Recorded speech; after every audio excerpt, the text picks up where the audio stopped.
রাধে রাধে, জয় শ্রীকৃষ্ণ। উৎপন্না অর্থাৎ যিনি উৎপন্ন হয়েছেন বা যার জন্ম হয়েছে, এই উৎপন্না একাদশী তিথিতেই একাদশী দেবীর জন্ম হয়েছিল। স্কন্দপুরাণ থেকে আমরা জানতে পারি সত্যযুগে অদ্ভুত আকৃতি বিশিষ্ট দেবতাদের ভীতিপ্রদ মূর নামে এক দানব ছিল।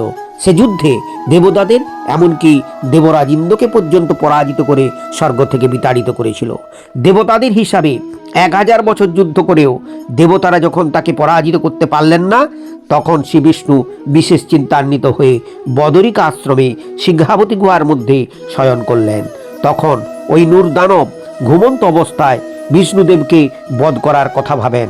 দানবের এই রকম চিন্তার সঙ্গে সঙ্গে শ্রী বিষ্ণুর শরীর থেকে একটি রূপবতী, সৌভাগ্যশালিনী, দিব্য অস্ত্রশস্ত্রধারিণী ও মহাপরাক্রমশালী এক কন্যা উৎপন্ন হয় এবং সেই কন্যার দিব্য তেজে ওই মূর দানব ভস্মীভূত হন।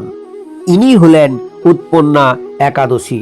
পরম পবিত্র ও দেবতাদের অত্যন্ত প্রিয় এই উৎপন্না একাদশী সাধারণত অগ্রহায়ণ মাসের কৃষ্ণপক্ষের একাদশী তিথিতে পালন করা হয়।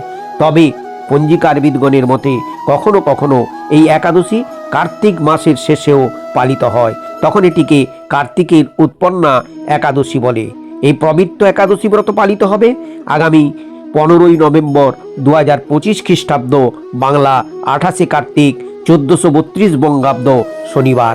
কারণ এই একাদশী তিথি শুরু হচ্ছে 14ই নভেম্বর, বাংলা 27শে কার্তিক শুক্রবার রাত্রি 3:46 থেকে শেষ হচ্ছে 28শে কার্তিক 15ই নভেম্বর শনিবার রাত্রি 4:22। তাই একাদশী ব্রত পালিত হবে শনিবার। এই একাদশী ব্রত পালনে ব্রত পালনকারীর সমস্ত ইচ্ছা পূরণ, সর্বসিদ্ধি লাভ, সকল প্রকার মনোবাঞ্ছা পূর্ণ, সমস্ত রকম শত্রু বিনাশ, পরম গতি লাভ ও জন্ম মৃত্যুর চক্র থেকে মুক্তি লাভ হয়। মনে রাখবেন, একাদশী ব্রত পালনে ব্রতের শুরুতে সংকল্প মন্ত্র পাঠ এবং ব্রত উদযাপনে পারণ একাদশী ব্রতের অবশ্য করণীয় কাজ। পারণ না করলে একাদশী ব্রতের সম্পূর্ণ ফল কখনোই লাভ হয় না। পারণ মন্ত্র: অজ্ঞান তিমিরান্ধস্য ব্রতে নানেন কেশব প্রসিদ সুমুখনাথ জ্ঞান দৃষ্টি প্রদ ভব।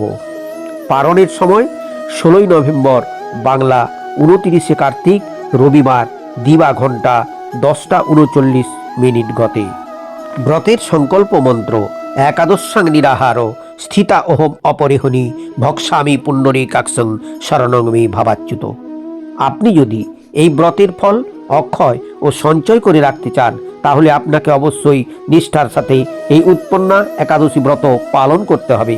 শাস্ত্রে বলা হয়েছে, যে সমস্ত ব্রত পালনকারী ভক্তিপরায়ণ হয়ে শুদ্ধ চিত্তে এই উৎপন্না একাদশীর ব্রত মাহাত্ম্য শ্রবণ বা পাঠ করেন, শ্রীহরির আশীর্বাদে তার জীবন ধন্য হয়। তাহলে আসুন এখন আমরা সকলে ভক্তি ও নিষ্ঠার সাথে উৎপন্না একাদশীর ব্রত মাহাত্ম্য শ্রবণ করি। অর্জুন বললেন, হে দেব, অগ্রহায়ণের পুণ্যপ্রদায়ী কৃষ্ণপক্ষের একাদশীকে কেন উৎপন্না বলা হয় এবং কি জন্যই বা এই একাদশী পরম পবিত্র ও দেবতাদের প্রিয়, তা জানতে ইচ্ছা করি। আপনি কৃপা করে আমাকে তা বলুন। শ্রী ভগবান বললেন, হে পৃথাপুত্র, পূর্বে সত্যযুগে মূর নামে এক দানব ছিল। অদ্ভুত আকৃতি বিশিষ্ট সেই দানবের স্বভাব ছিল অত্যন্ত কোপন। সে দেবতাদেরও ভীতিপ্রদ ছিল। যুদ্ধে দেবতাদের এমনকি স্বর্গরাজ ইন্দ্রকে পর্যন্ত পরাজিত করে স্বর্গ থেকে বিতাড়িত করেছিল। এইভাবে দেবতারা পৃথিবীতে বিচরণ করতে বাধ্য হয়েছিল। তখন দেবতারা মহাদেবের কাছে গিয়ে নিজেদের সমস্ত দুঃখ সবিস্তারে জানালেন। শুনে মহাদেব বললেন, হে দেবরাজ, যেখানে শরণাগত বৎসল জগন্নাথ গরুধ্বজ বিরাজ করছেন, তোমরা সেখানে যাও। তিনি আশ্রিতদের পরিত্রাণকারী, তিনি নিশ্চয়ই তোমাদের মঙ্গল বিধান করবেন। দেবাদিদেবের কথা মতো দেবরাজ ইন্দ্র দেবতাদের নিয়ে ক্ষীর সমুদ্রের তীরে গমন করলেন। জলে শায়িত শ্রী বিষ্ণুকে দর্শন করে দেবতারা হাত জোড়ো করে তার স্তব করতে লাগলেন। স্তুতির মাধ্যমে নিজ নিজ দৈন্য ও দুঃখের কথা তারা ভগবানকে জানালেন। ইন্দ্রের কথা শুনে ভগবান নারায়ণ বললেন, হে ইন্দ্র, সেই মূর দানব কি রকম, সে কেমন শক্তিশালী তা আমায় বলো। ইন্দ্র বললেন, হে ভগবান, প্রাচীনকালে ব্রহ্মবংশে তালজঙ্ঘা নামে এক অতি পরাক্রমী অসুর ছিল। তারই পুত্র সেই মূর অত্যন্ত বলশালী, ভীষণ উৎকট ও দেবতাদের ভয় উৎপাদনকারী। সে চন্দ্রাবতী নামে এক পুরীতে বাস করে। স্বর্গ থেকে আমাদের বিতাড়িত করে তার স্বজাতি কাউকেও রাজা, কাউকেও অন্যান্য দিকপাল রূপে প্রতিষ্ঠিত করে এখন সে দেবলোকে সম্পূর্ণ অধিকার করেছে। তার প্রবল প্রতাপে আজ আমরা পৃথিবীতে বিচরণ করছি। ইন্দ্রের কথা শুনে ভগবান দেবদ্রোহীদের প্রতি অত্যন্ত ক্রোধান্বিত হলেন। তিনি দেবতাদের সঙ্গে চন্দ্রাবতী পুরীতে গেলেন। সেই দৈত্যরাজ শ্রীনারায়ণকে দর্শন করে পুনঃ পুনঃ গর্জন করতে লাগলো। দেবতা এবং অসুরদের মধ্যে তুমুল যুদ্ধ শুরু হয়ে গেল। যুদ্ধে দেবতারা পরাজিত হয়ে এদিকে ওদিকে পালিয়ে গেল। তখন যুদ্ধক্ষেত্রে শ্রীনারায়ণকে একা দেখে সেই দানব তাকে দাঁড়াও দাঁড়াও বলতে লাগলো। শ্রী ভগবান ক্রোধে গর্জন করতে বললেন, হে দুরাচার দানব, আমার বাহুবল দেখ। এই বলে শ্রী অসুর পক্ষীয় সমস্ত যোদ্ধাদের দিব্যবাণের আঘাতে নিহত করতে লাগলেন। তখন তারা প্রাণ ভয়ে নানা দিকে পালাতে লাগলো। সেই সময় নারায়ণ দৈত্য সৈন্যদের মধ্যে সুদর্শন চক্র নিক্ষেপ করলেন। ফলে সমস্ত সৈন্য ধ্বংসপ্রাপ্ত হলো। একমাত্র নূর অসুরই জীবিত ছিল। সে অস্ত্রযুদ্ধে নারায়ণকেও পরাজিত করল। তখন নারায়ণ দৈত্যের সাথে বাহুযুদ্ধে লিপ্ত হলেন। এইভাবে দেবতাদের হিসাবে 1000 বছর যুদ্ধ করেও ভগবান তাকে পরাজিত করতে পারলেন না। তখন শ্রীহরি বিশেষ চিন্তান্বিত হয়ে বদরিকা আশ্রমে গমন করলেন। সেখানে সিংহাবতী নামক একটি গুহা আছে। এই গুহাটি 1 দ্বার বিশিষ্ট এবং 12 যোজন অর্থাৎ 86 মাইল বিস্তৃত। ভগবান বিষ্ণু সেই গুহার মধ্যে শয়ন করলেন। সেই দৈত্যও তার পিছন পিছন ধাবিত হয়ে গুহার ভিতরে প্রবেশ করলো। সে বিষ্ণুকে নিদ্রিত বুঝতে পারল। অত্যন্ত আনন্দিত হয়ে ভাবতে লাগলো, আমার সাথে যুদ্ধে পরাজিত হয়ে বিষ্ণু এখানে গোপনে শুয়ে আছে, এখন আমি তাকে অবশ্যই বধ করব।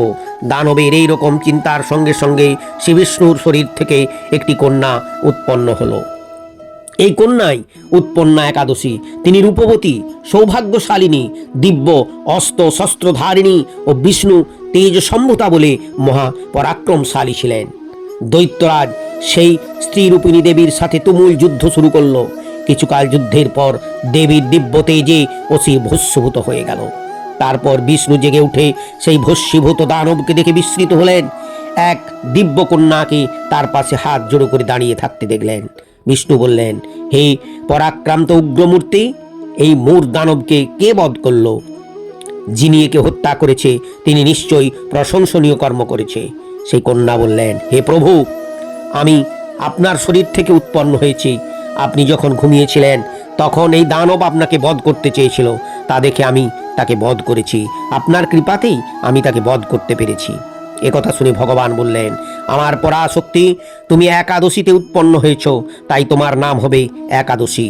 আমি এই ত্রিলোকে দেবতা ঋষিদের অনেক বর প্রদান করেছি। হে ভদ্রে, তুমিও তোমার মনোমতো বর প্রার্থনা করো, আমি তোমাকে তা প্রদান করব। একাদশী বললেন, হে দেবেশ, ত্রিভুবনের সর্বত্র আপনার কৃপায় সর্ববিঘ্ন নাশিনী সর্বপ্রদায়িনী রূপে যেন পরম পূজ্য হতে পারি এ বিধান করুন। আপনার প্রতি ভক্তিবশত যারা শ্রদ্ধা সহকারে আমার ব্রত পালন করবে, উপবাস করবে, তাদের সর্বসিদ্ধি লাভ হবে, এই বর প্রদান করুন। বিষ্ণু বললেন, হে কল্যাণী, তাই হোক।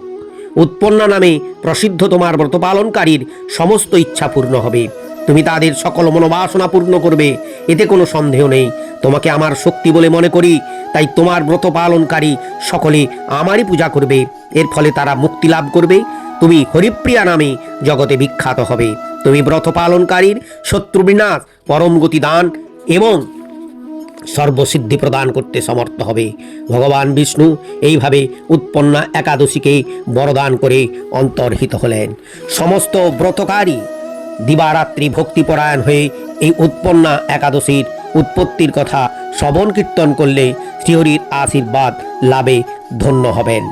ভিডিওটি ভালো লাগলে লাইক, কমেন্ট, শেয়ার করুন। এই রকম আরও একাদশীর তথ্যমূলক জ্ঞানবর্ধক ভিডিও পেতে প্রোগ্রেসিভ কালচার চ্যানেলটিকে সাবস্ক্রাইব করে আমাদের উৎসাহিত করুন। সকলে একাদশী ব্রত পালন করুন। ভগবানের কৃপায় সবাই ভালো থাকুন, সুস্থ থাকুন, দীর্ঘ জীবন লাভ করুন।